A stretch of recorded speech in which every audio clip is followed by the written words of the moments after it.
মাটির মধ্যে একটি অর্ধেক বেরিয়ে থাকা পাথরের সামনে দাঁড়িয়ে আছে কপিলা এবং সে ওই পাথরটির ওপর তার গোদুগ্ধ মিশ্রিত করছে।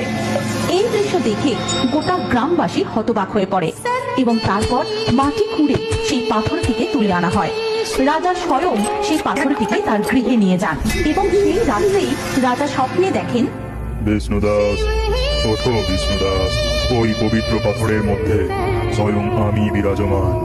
আমি তোমাকে আদেশ করছি, তুমি এখানে আমার একটি মন্দির প্রতিষ্ঠা করবে, যার নাম হবে বাবা তারকনাথের মন্দির। আর তুমিই হবে আমার মন্দিরের প্রধান পুরোহিত। আর এই মন্দিরের নাম অনুযায়ী এই স্থানের নাম হবে তারকেশ্বর। এমন স্বপ্ন দেখে রাজার ঘুম ভেঙে যায় এবং পরের দিন থেকেই তিনি মন্দির নির্মাণের কাজ শুরু করেন। এইভাবেই প্রতিষ্ঠা হয় তারকনাথ বাবার মন্দির এবং রাজা বিষ্ণুদাস হয়ে ওঠেন ওই মন্দিরের প্রধান পুরোহিত।